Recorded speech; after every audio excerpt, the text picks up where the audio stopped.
Hi, my name is Yu Yuan. I'm a grade 10 student attending Hellfield Switzerland College. Hi, my name is Jessica Chen. I'm a grade 10 student attending Westmount Secondary School. Our topic is fair access to COVID-19 vaccines, a public health issue. Welcome to our presentation. So we will be talking a little bit about the study, additional information, idea, inspiration, difficulties, and the next step.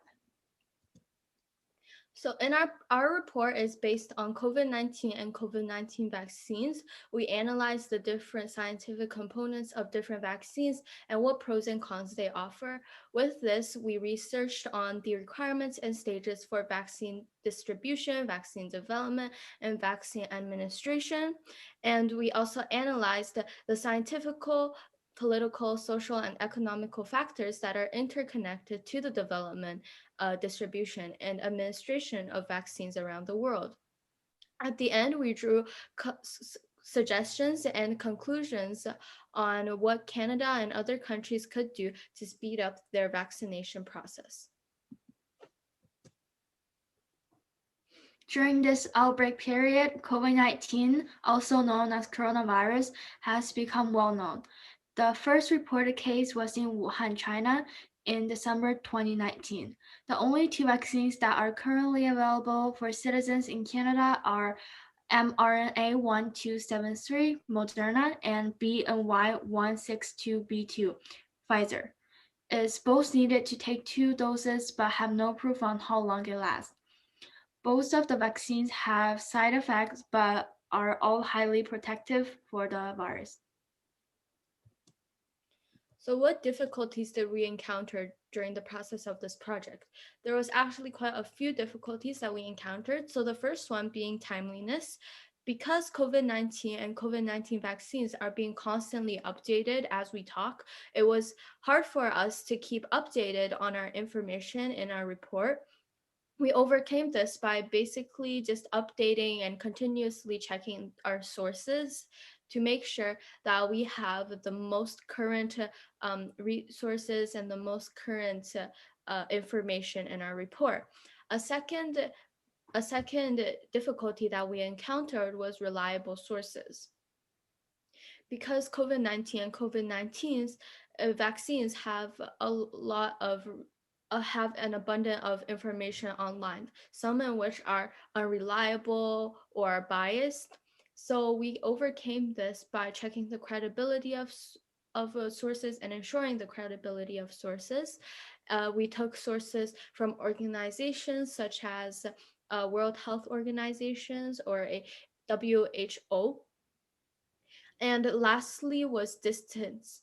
Since me and my partner Yo-Yo couldn't meet each other during our project, um, due to the coronavirus, it was hard for us to do some parts of the project together.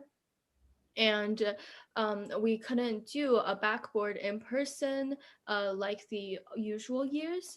So we had to do it virtually online, but we overcame that by constantly scheduling and keeping in touch with each other throughout this process. Idea inspiration. We chose this topic because the COVID-19 has changed our lives. It has made us feeling more difficult on everything. We want to acknowledge more people on the progress of COVID-19 vaccines and also some difficulties that the world is facing. We were also interested in this. We know that there is a large distribution of vaccines in Canada, but none of the people around us have gotten vaccines. So we are wondering the reason and why, also when we will be able to have it. So, what are the next steps if we decide to continue this project? Well, we will continue researching on the development, distribution, and administration of COVID-19 vaccines. As stated previously, they are being constantly updated, and COVID-19 and COVID-19 vaccines are probably still going to be continuously updated in the near future. We would also follow up with COVAX, which is a global initiative that we mentioned in our report, and we would be curious to know if countries that are a part of COVAX actually reached their goals, or if they actually followed with COVAX to ensure an equitable distribution of COVID-19 vaccines. And that ties in with the last step, which is did we reach our goals? But that also applies to other particular goals, such as Ontario. We have a goal to get 8.5 million people vaccinated by July, which is a huge target considering we only have a small population vaccinated right now. So if we were to continue this project, we would probably research on these topics. Thank you for listening. Bye.